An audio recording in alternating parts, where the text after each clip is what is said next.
قبلہ یاد صاحب، ابھی پہلے بات ہوئی تھی کہ صرف اور صرف پاکستان کو بنا دینا مقصد نہیں تھا. پاکستان بننے کے بعد وہ جو اسلامی اقدار تھے ان کو پروان چڑھانا ہے، اللہ کے نظام کو نافذ کرنا ہے، قانون الہی کی بالادستی ہونی چاہیے. ان چیزوں سے پیچھے ہٹنے کی وجہ کیا ہے؟ بالکل آپ نے ایک بہت اہم نقطے کی طرف ناظرین کی توجہ مبذول کرائی. ہمیں یہ ماننا چاہیے کہ جس مقصد کی خاطر پاکستان قائم کیا گیا تھا اور جس برق رفتاری کے ساتھ، تیز رفتاری کے ساتھ ہمیں اس مقصد کے حصول کی طرف جانا چاہیے تھا، ہم اس انداز اور اس طرز عمل کے ساتھ تو نہیں گئے. جی، اس کوتاہی کا اعتراف کیا جانا چاہیے.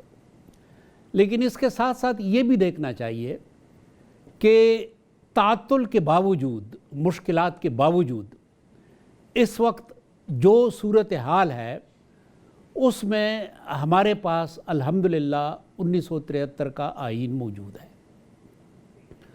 اب 1973 کا آئین جو ہے، میں سمجھتا ہوں کہ یہ اللہ تعالیٰ کی طرف سے ہمارے پاس پاکستان کے اوپر ایک بہت بڑی نعمت ہے اللہ تعالیٰ کی طرف سے.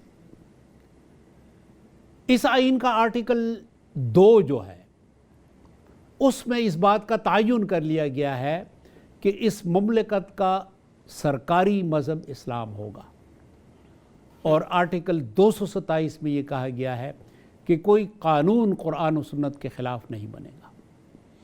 اب اس کا مطلب یہ ہے کہ آئینی طور پر اور قانونی طور پر ہم نے اپنے لیے ایک منزل کا تعین کر لیا ہے، اور اس منزل کے حوالے سے بہت آگے ہم جا چکے ہیں. الحمدللہ پاکستان میں اس وقت اکثریت قوانین جو ہیں وہ اسلامی اصولوں کے ساتھ ہم آہنگ ہیں. معاشرت کے اندر ہمارے کچھ مسائل ہیں، لیکن معاشرت کے لیے بھی کوششیں جاری ہیں، اور امید کی جاتی ہے 75-76 سال ایک لمبا عرصہ ضرور ہے، لیکن قوموں کی زندگی میں اگر ہم دیکھیں تو قوموں کے عروج و زوال کی داستان جو ہے اس میں ایک لمبا عرصہ جو ہے وہ درکار ہوتا ہے. تو خیر کی قوتیں جو ہیں، خیر کی کوششیں جاری ہیں. لیکن اس کے مقابلے میں اب انڈیا کو بھی دیکھیں.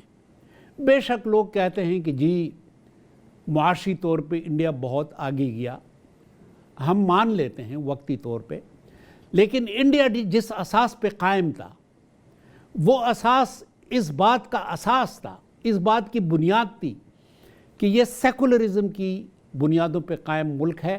اور پرسوں جو واقعہ ہوا رام مندر کے حوالے سے، میں یہ سمجھتا ہوں کہ دراصل اس دن انڈیا نے اپنی بنیاد ڈالی ہے.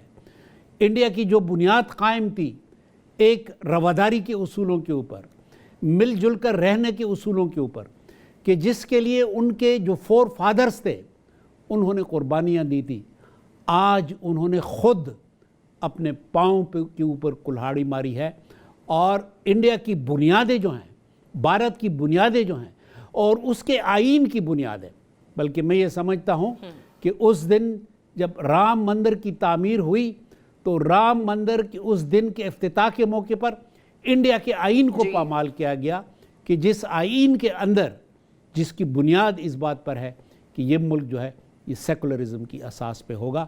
یہ ملک اب سیکولرزم کی اساس پہ نہیں ہے بلکہ عدم برداشت کی اساس پہ ہے، اور صرف ہندوتوا کی اساس پہ ہے، جو کہ انڈیا کے آئین کی صریحاً خلاف ورزی ہے، اور انڈیا کا جو مقصد تھا اس کی خلاف ورزی ہے.